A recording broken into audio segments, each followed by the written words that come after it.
جب پوچھا گیا حضور یہ قربانیاں کیا ہیں، فرمایا تمہارے باپ ابراہیم کی سی، اور فرمایا کہ ان کو خوش دلی سے اللہ کی راہ میں قربان کرو۔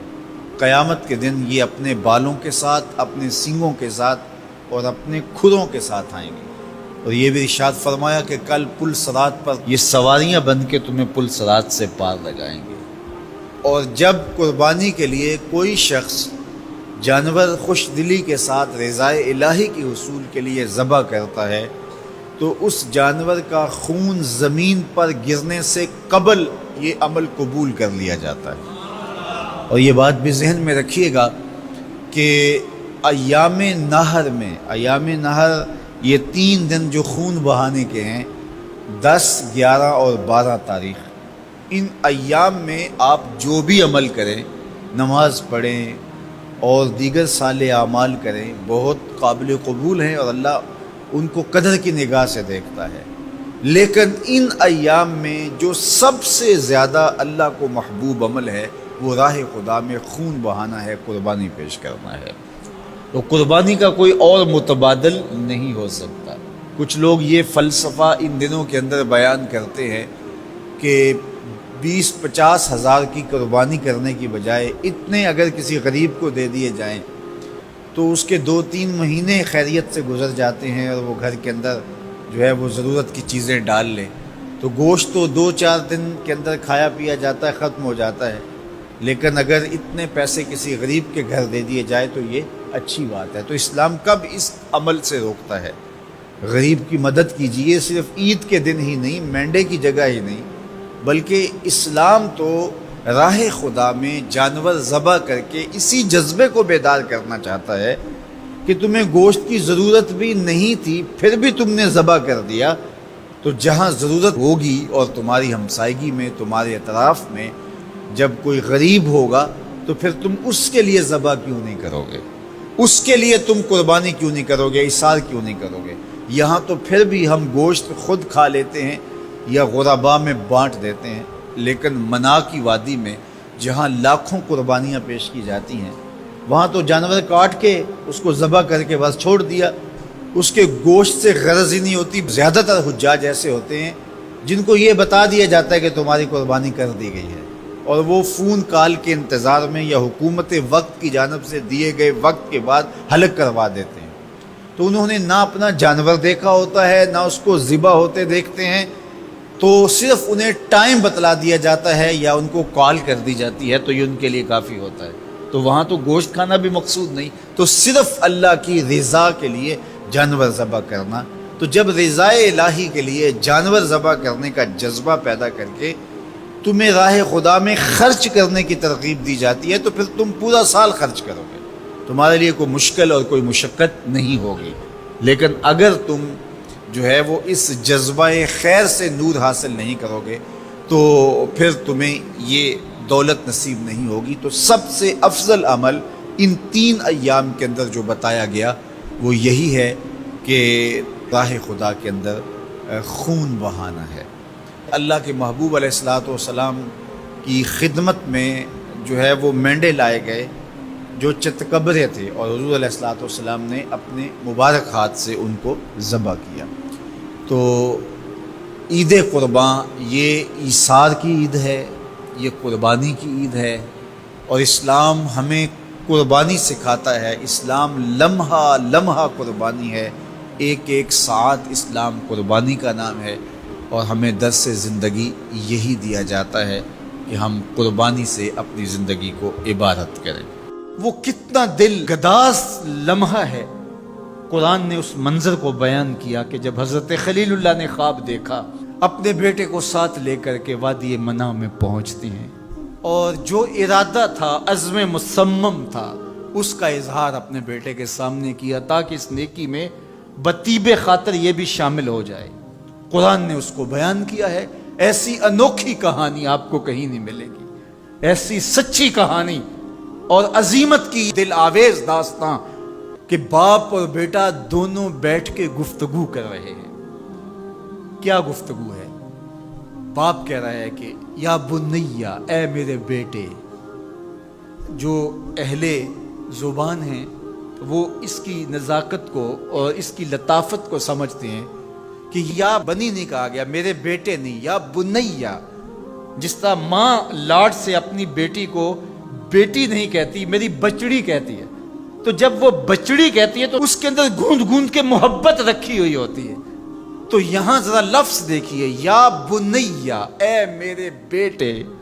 اللہ اکبر. اردو کے دامن میں کوئی اتنی وسعت نہیں ہے کہ ان لفظوں کی تعبیر ہو سکے جو شہد ان لفظوں سے ٹپک رہا ہے جو حضرت خلیل اللہ نے اپنے بیٹے کے لیے لفظ استعمال کیے.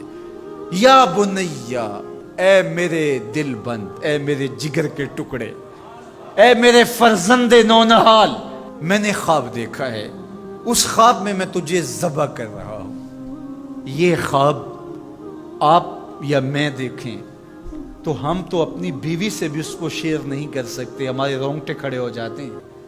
لیکن بیٹے سے کہہ رہا ہے، اور یہ محض خواب کسی تفنن تباہ کے لیے نہیں ہے یا محض کوئی بات سمجھانے کے لیے نہیں ہے، اس کی تعبیر کی طرف بچے کو لانے کے لیے سنایا جا رہا ہے. کہا بیٹا میں نے ایک خواب دیکھا ہے. خواب کیا ہے؟ کہ میں تجھے ذبح کر رہا ہوں، اب تو بتا تیری رائے کیا ہے. اللہ اکبر. اب باپ بیٹے سے کہے کہ میں تجھے ذبح کرنا چاہتا ہوں تو بیٹے کا رد عمل کیا ہوگا؟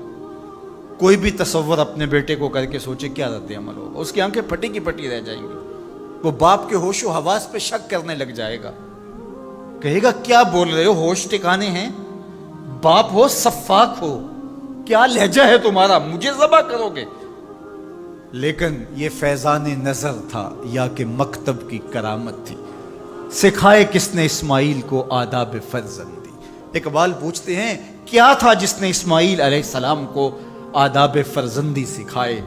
وہ مکتب کی کرامت بھی تھی اور وہ فیضان نظر بھی تھا.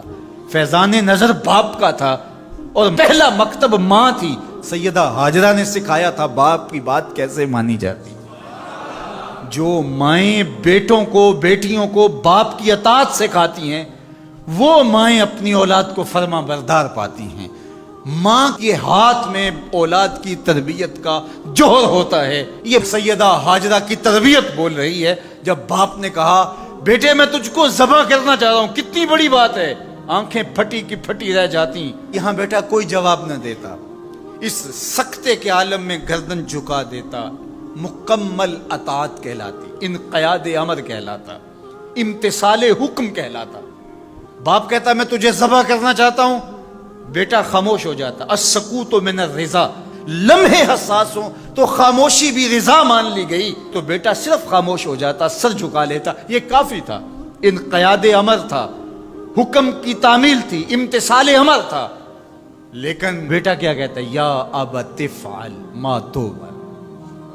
ابا جی جو کرنا ہے کر گزریے. باپ نے جو پوچھا تھا وہ ذبح کے حوالے سے پوچھا تھا تو ذبح کا جواب ذبح سے مکمل امتثال امر ہے. لیکن بیٹا دو قدم آگے بڑھ کے کہتا ہے یا ابت، اے میرے پیارے باپ. اب اس میں بھی بیٹے کا لہجہ تبدیل نہیں ہوتا. جب باپ ذبح کرنے کا کہہ رہا ہو اس وقت میرے ابو کہنا یہ امتثال امر کی انتہا ہے. اور آگے کیا کہا؟ افعل، کر گزریے. یہاں یہ نہیں کہا ذبح کیجیے. باپ نے کہا ذبح کرنا چاہتا ہوں لیکن ذبح کے جواب میں ذبح نہیں آیا.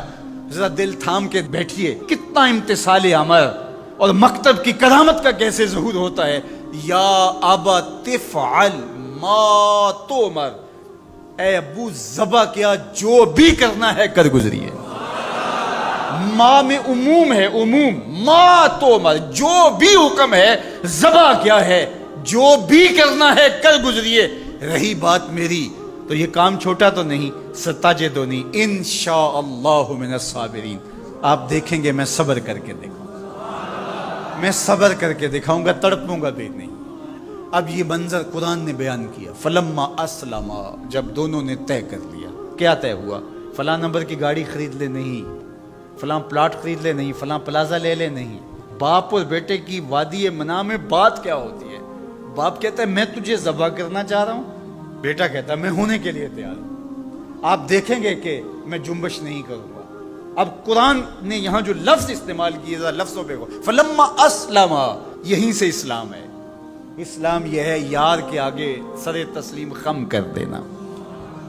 من مانی کا نام اسلام نہیں ہے، اللہ رسول کی اطاعت کا نام ہے. فلما اسلم، جب دونوں نے اس بات کو طے کر لیا، دونوں راضی ہو گئے، باپ ذبح کرنے پہ راضی ہے، بیٹا ذبح ہونے پہ راضی ہے. وَتَلَّهُ لِلْجَبِينِ، اور باپ نے بیٹے کو پیشانی کے بل لٹا لیا، ہاتھ میں چھری پکڑی ہے. بوڑھا باپ اپنے نونہال بیٹے کو ذبح کرنے پہ آمادہ ہے، جس کا کوئی قصور نہیں ہے، جس کو اللہ سے دعائیں مانگ مانگ کے لیا تھا.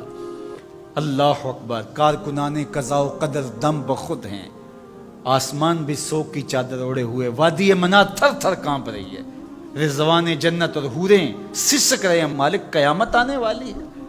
کہا تم بھی کہتے تھے خلیفہ ہمیں بناؤ، ذرا میرے بندے کا انداز عبادت بھی دیکھو، میرے بندے کی بانکی ادا بھی دیکھو، میرے حکم پر اس کی تعمیل دیکھو. اللہ اکبر. حضرت خلیل اپنے بیٹے کو لٹا کے ہاتھ میں چھری پکڑے، بیٹے کو ذبح کرنے کے لیے آگے بڑھتے ہیں، ہاتھ میں چھری لیے ہے اور گردن پہ رکھتے ہیں اور پوری قوت کے ساتھ چھری کو گردن پہ پھیر دیتے ہیں، لیکن ایک بال بھی نہیں کٹتا. اس کا یہ مطلب ہی کہ چھری نے اب کام نہیں کیا، میں کیا کروں.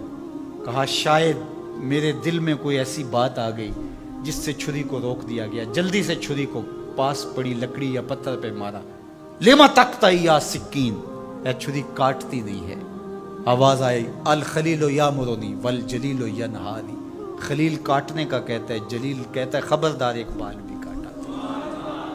پھر تیز کرتے ہیں اور دوبارہ چھری گردن پہ رکھتے ہیں. اللہ اکبر. گلا کٹ جاتا ہے، خون بہنے لگتا ہے. حضرت خلیل خوش ہو جاتے ہیں، آنکھوں سے پٹی کھول دیتے ہیں، لیکن منظر کیا دیکھتے ہیں کہ جس کو ذبح کیا وہ بیٹا نہیں، وہ تو دمبا ہے. اور حضرت اسماعیل پاس کھڑے مسکرا رہے ہیں، بے ساختہ زبان سے نکلا اللہ اکبر. تو حضرت اسماعیل بولے لا الہ الا اللہ واللہ اکبر. جبریل امین جو دمبا لے کے آئے تھے وہ بھی پاس کھڑے اور مسکرا رہے تھے، بولے اللہ اکبر وللہ الحمد. اب ابراہیم علیہ السلام کی سرشاری کا عالم، جبریل امین موجود ہیں اور دمبا پڑا ہوا ہے. اب ظاہر ہے بات سیدھی سیدھی ہے کہ اللہ کے حکم سے سب کچھ ہوا. حضرت ابراہیم علیہ السلام کے قلب اطہر کو تسلی ہو گئی، لیکن عین اس موقع پر وحی کی چمک سے منا کی وادی روشن ہو گئی اور وحی نازل ہوتی اور آواز آتی ہے وَنَادَيْنَاهُ أَن يَا إِبْرَاهِيمُ قَدْ صَدَّقْتَ الرُّؤْيَا إِنَّا كَذَلِكَ نَجْزِي الْمُحْسِنِينَ. عین اس موقع پہ ہم نے بھی آواز دی، ابراہیم بس بس تو نے واقعی خواب پورا کر دکھایا، ہم نے تیری سنت کو قیامت تک باقی رکھا اور اس تیری نشانی مٹنے نہیں پائے گی. صدیاں بیتنے کے بعد آج بھی منا کی قربان گاہ سے لے کر دنیا کے آخری کونے تک سنت ابراہیمی کو زندہ کیا جاتا ہے. اللہ اکبر. کتنا جگرا تھا اس باپ کا اللہ کی رضا کے لیے. خلت کے تاج یوں نہیں ملتے، عظمتوں کی معراج یوں نصیب نہیں ہوتی. باپ بیٹے کو ذبح کرنے کے لیے آمادہ ہو جاتا ہے. ہمارے ایک بزرگ کہا کرتے تھے بیٹے ہر بندے کا کوئی نہ کوئی اسماعیل ہوتا ہے، جب تک وہ اپنے اسماعیل کی گردن پہ چھری نہیں رکھتا اللہ کی دوستی نصیب نہیں ہوتی.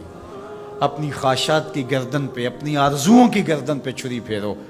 اللہ کے لیے محبوب سے محبوب چیز قربان کرنے کے لیے آمادہ ہو جاؤ، پھر تمہیں وہ اپنی قربتوں سے مالا مال کرے گا. ہر طرف بتوں کی پرستش ہے، نمرود کے مجسمے بنے ہوئے ہیں اور لوگ ان کی پوجا پاٹ کرتے ہیں. اب ابراہیم کا امتحان ہے کہ کیا اس ماحول کے اندر وہ ان کی طرف جھکاؤ کرتا ہے. لیکن جناب ابراہیم کہتے ہیں کہ ان تماثیل کے آگے تم آسن مارے بیٹھے ہو، جو اپنا دفاع بھی نہیں کر سکتے اور اپنی ضرورت کی تکمیل بھی نہیں کر سکتے، تمہاری ضرورتوں کو کیسے پورا کریں گے؟ تو یہ میرے رب نہیں ہو سکتے. شمس و قمر کو، چاند کو، سورج کو، ستاروں کو پوجتے ہو، اچھا یہ چاند، یہ ستارے رب ہے. تو جب ڈوب گئے تو کہا کہ جو ڈوبنے والے ہیں وہ میرے رب تو نہیں ہو سکتے. مجھے رب کی ضرورت پڑ جائے، رب ڈوبا ہوا ہو تو مجھے تو وہ چاہیے جو ہر وقت حاضر ہو، تو میں تو اس رب کی پوجا نہیں کر سکتا. یہ ان کے شعور کا امتحان تھا اور اس شعوری امتحان میں پورے نکلے. پھر اس کے بعد اگلا امتحان تھا کہ وہ اس شعور کو بیان کرنے کی طاقت بھی رکھتے ہیں کہ نہیں. پھر بت کدا ٹوٹتا ہے، نمرود کا دربار سجتا ہے اور وہاں جو خطبہ حضرت ابراہیم نے دیا زمانے نے سنا. جب کلہاڑا اس بڑے بت کے کندھے پہ رکھ دیا اور باقی سارے بتوں کا تیا پانچا کر کے رکھ دیا جب وہ میلے سے واپس آئے تو ابراہیم بڑی بے نیازی سے بولتے ان کے بڑے نے کیا ہوگا، دیکھو اسلحہ تو اسی کے کندھے پر ہے۔ تو وہ کہنے لگے ابراہیم تو جانتا ہے یہ بولتے نہیں ہیں، اور حضرت ابراہیم یہی تو لانا چاہتے تھے۔ پھر جو خطبہ دیا، اُفِّل لَکُمْ وَلِمَا تَعْبُدُونَ مِن دُونِ اللَّهِ أَفَلَا تَعْقِلُونَ، افسوس ہے تمہارے اوپر اور افسوس ہے ان پر جن کو تم اللہ کے علاوہ پوجتے ہو۔ افلا تعقلون، تمہاری کھوپڑی میں دماغ نہیں ہے۔ اور پھر اللہ کی توحید کا بیان فرمایا۔ پھر اس کے بعد جان کا امتحان آیا، تو پھر جلتے ہوئے شعلوں کے اندر جس طرح ہنس کے داخل ہوا پیغمبر، یہ الگ اور نرالی شان تھی۔ نمرود نے سوچا تھا جل کے راکھ ہو گیا ہوگا چیخا میں، لیکن 40 دن کے بعد جب آگ بجھتی ہے تو حضرت ابراہیم انگاروں سے چلتے ہوئے یوں باہر آتے ہیں جس طرح پھولوں پر کوئی نازنین چل کے آ رہا۔ پھر 87 سال عمر ہے، اللہ تعالیٰ پھر حضرت ہاجرہ کے بطن سے حضرت اسماعیل کی صورت میں اولاد عطا کرتا ہے۔ اب اتنی بڑھاپے کی عمر میں اولاد نصیب ہو تو انسان کا جی چاہتا ہے سارے کام کاج چھوڑ کے گھر بیٹھ جاؤں اور میں اپنی اولاد کے چہرے کی بلائیں لوں، لیکن حکم ہوتا ہے اپنی زوجہ کو بھی اور اپنے